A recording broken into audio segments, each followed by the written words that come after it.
Football মাঠে বয়স শুধু একটি সংখ্যা, এটি যেন আবারও প্রমাণ করলেন ক্রিশ্চিয়ানো রোনালদো। 41 বছর বয়সেও বিশ্ব ক্রীড়াঙ্গনে সবচেয়ে বেশি আয় করা অ্যাথলেট এখন তিনি। মাঠের লড়াইয়ে গোলের দিক দিয়ে যেমন তিনি সবার উপরে, অর্থের দিক দিয়েও এবার সবার উপরে উঠে আসলেন CR7। ফোর্বসের প্রকাশিত সর্বশেষ তালিকায় টানা চতুর্থবার এবং সব মিলিয়ে ষষ্ঠবার শীর্ষে উঠে এসেছেন পর্তুগিজ এই মহাতারকা। গত 12 মাসে তার মোট আয় দাঁড়িয়েছে প্রায় $300 মিলিয়ন, বাংলাদেশি মুদ্রায় যা প্রায় 3600 কোটিরও বেশি।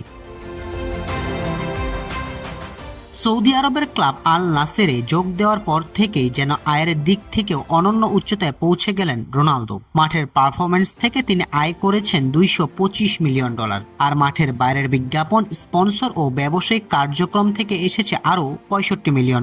তবে এবারের তালিকায় সবচেয়ে বড় চমক হয়ে এসেছেন মেক্সিকান বক্সার ক্যানেলো আলভারেজ। হঠাৎ করেই তিনি উঠে এসেছেন দ্বিতীয় স্থানে। 2025 সালে তার আয় হয়েছে $170 মিলিয়ন, যদিও রিংয়ের পারফরমেন্সটা খুব সুখকর ছিল না তার জন্য। বছরের 2 লড়াই একটিতে জিতলেও আরেকটি হেরে গিয়েছিলেন তিনি। এরপর কনুইয়ের অস্ত্রোপচারের কারণে কিছু সময় রিংয়ের বাইরেও থাকতে হয়েছে তাকে। তবে চলতি বছরের সেপ্টেম্বরে আবারও বড় লড়াইয়ে ফেরায় অপেক্ষায় আছেন তিনি।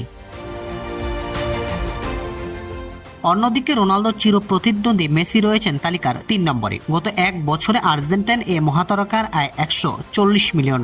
মজার ব্যাপার হলো মাঠের ভেতর ও বাইরের আয় দুই দিক থেকেই সমান $70 মিলিয়ন করে আয় করেছেন মেসি। সব মিলিয়ে বোঝা যাচ্ছে ক্রীড়াঙ্গনের পারফরমেন্সের পাশাপাশি এখন ব্র্যান্ড ভ্যালু আর বৈশ্বিক জনপ্রিয়তা নির্ধারণ করছে একজন তারকার আয়ের উচ্চতা। আর সেই লড়াইয়ে এখনো সবার উপরে ক্রিশ্চিয়ানো রোনালদো। সাইদুল ইসলাম সুজন, সে স্পোর্টস।